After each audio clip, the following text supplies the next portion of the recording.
오늘 하나님의 말씀은 시편 50편 16절로 23절입니다. 시편 50편이 하나님께서 재판정에 현현하셔서 입정을 하시고 이제 너희들 재물보다 하나님을 먼저 우선해야 된다라는 권면을 이제 얘기하는 거예요. 그리고 나서 이제 하나님을 잊은 자들에 대해서 하나님께서 경고를 하는 게 이 단락입니다. 16절로 23절 보겠습니다. 악인에게는 하나님이 이르시되 내가 어찌하여 내 율례를 전하며 내 언약을 내 입에 두느냐. 여기 악인이 보면은 율례를 전하고 언약을 입에 두고 있어요. 그럼 이 악인은 누구냐? 율법을 아는 사람이고 율법을 전하고 율법을 입으로 이야기하는 사람이에요. 그게 무슨 얘기냐면 이스라엘 공동체에 속한 사람이라는 거죠. 그러니까 여기에서 볼 때 이 악인은 죄인이 아니에요. 죄인은 세상 가나안 이방 사람들처럼, 즉 한마디로 소돔과 고모라 사람처럼 하나님 말씀과 상관없이 자기 중심으로 자기 의지대로 살아가는 사람들이에요. 그런데 여기에 악인은 하나님과의 언약 관계 안에 들어 있으면서 율법을 알고 하나님 말씀을 알면서 입으로 이야기하고 심지어는 전하기까지 하면서 논하기까지 하는데 하나님 말씀을 따르지 않는 사람이에요. 세상 사람들처럼 살아가는 사람이에요. 그러니까 아느냐 모르느냐, 그리고 이스라엘 공동체 안에 들어있느냐 안 들어있느냐, 이거예요. 그 악인과 죄인의 차이는. 그래서 행실로 보면 모두 하나님의 말씀을 위반하는 거죠. 쉽게 얘기하면 십계명을 위반하는 거예요. 그들은 어떻게 사느냐? 17절 보세요. 내가 교훈을 미워하고 내 말을 내 뒤로 던지며. 우선순위가 뭐예요? 하나님 말씀 따르는 게 우선순위가 아니라 자기의 세상 사람들과 똑같은 그런 사고와 판단 기준이, 그러니까 세상의 풍조가 여기에 들어와서 있는 거예요. 아주 쉽게 앞을 얘기하면 만몬입니다. 돈이 우선이고 쾌락이 우선이고 자기 중심주의예요. 18. 그의 삶의 행태는 도둑을 본즉 그와 연합하고 간음하는 자들과 동료가 되며 내 입을 악에게 내어주고 내 혀로 거짓을 꾸미며 앉아서 내 형제를 공박하며 내 어머니의 아들을 비방하는도다. 그들의 삶의 모습이 드러난 게 전형적인 모습이 이제 이게 세상 사람들의 모습이잖아요. 자기의 재물의 이익 탐하는 것, 공정과 정의, 그런 건 다 멀리하고 자기의 이 탐욕을 채우기 위해서는 세상 사람들, 이 도둑이나 다름없는 그런 사람들하고 간음하는 자들하고 자기의 쾌락을 추구하기 위해서 그 하나님 말씀은 이거 다 뭐예요? 거짓 증거하지, 죄송합니다. 도둑질하지 말라, 그 다음에 간음하지 말라고 십계명에 그렇게 있잖아요. 근데 그게 아니에요. 그들과 연합한다면 동료가 되는 거예요. 한 무리가 되는 거예요.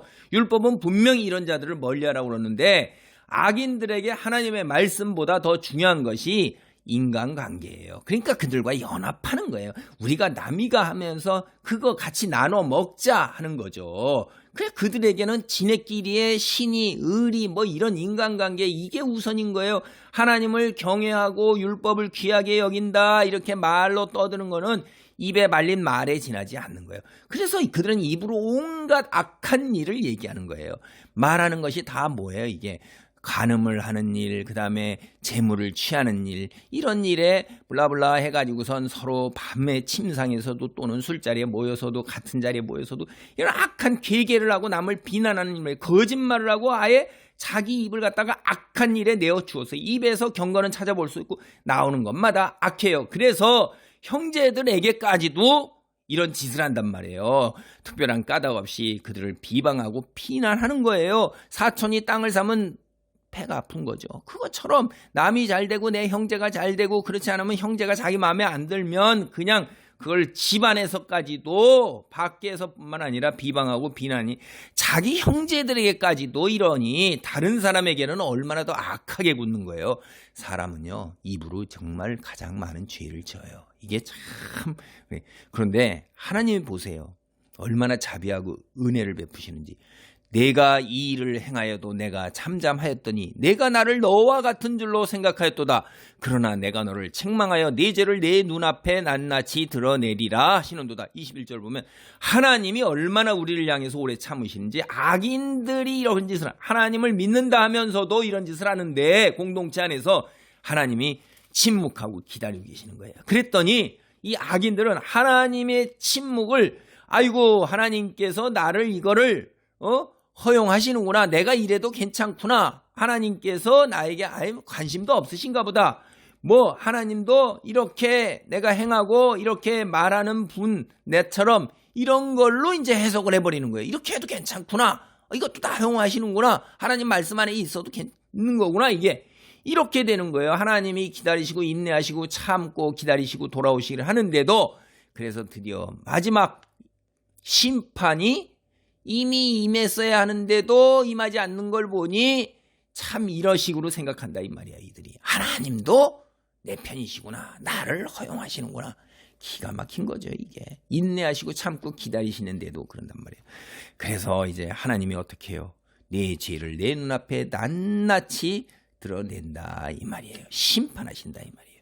그래서 22절 보세요. 하나님을 잊어버린 너희요. 하나님이 없어요. 이들은 공동체 안에 있으면서도, 교회 공동체, 이스라엘 백성 공동체 안에 있으면서도 세상 사람들과 똑같거나 세상 사람들 이상이에요. 그렇게 살아가는 것. 우리 교회 안에 슬며시 들어온 게 뭐예요? 이게 쾌락, 간음도 쾌락, 물질도 슬쩍 들어와 있고 다 들어왔는데, 이런 거를 갖다가 우리가 정직하게 엄격하게 생선에서 가시 발라내듯이 발라내지 못하죠. 지금 그렇게 얘기하면 교회에 엄청나게 많은 사람들이 떠날 거 아닙니까?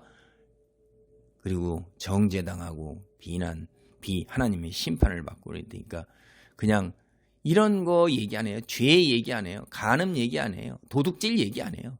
그래서 마치 사회적으로 위에 있는 사람들, 장관, 국회의원 이런 사회적 지위 차지한 사람들 신문지상에 언론에 텔레비에 나오는 거 보면 죄에다 참 부끄러운 일이잖아요. 근데 교회 다니고 장로라는 사람도 있어요.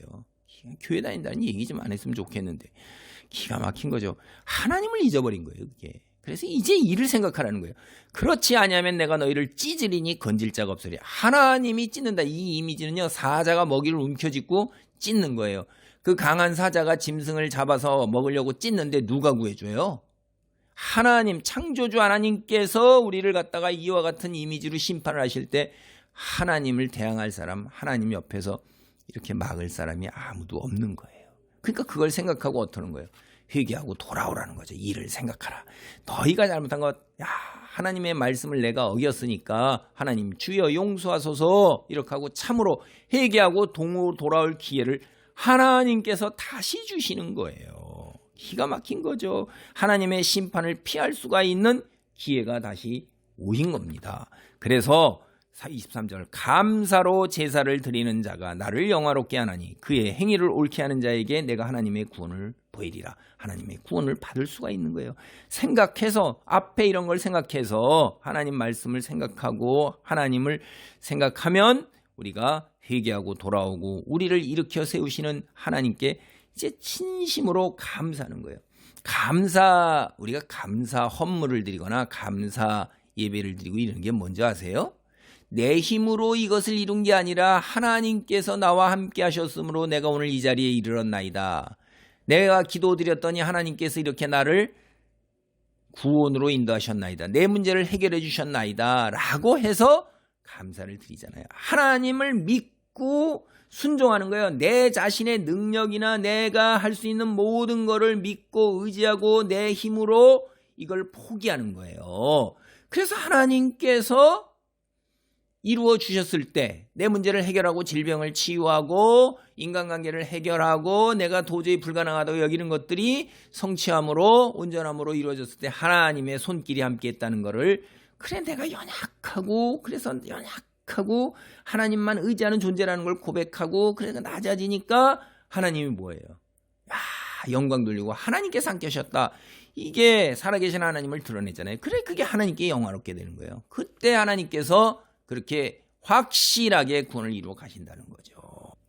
세상 사람들은요, 특히 니체 같은 사람들은 기독교 아주 위선적이고 연약하고 형편없는 존재, 의지를 지닌 권력의 의지를 지닌 초월적 인간들이 아닌 그 형편없는 인간, 정말로 형편없고 하잘것없는 너희 그런 사람들이나 믿는 거지 원만한 사람들이 이런 사람들은 안 믿는 종교라는 거예요.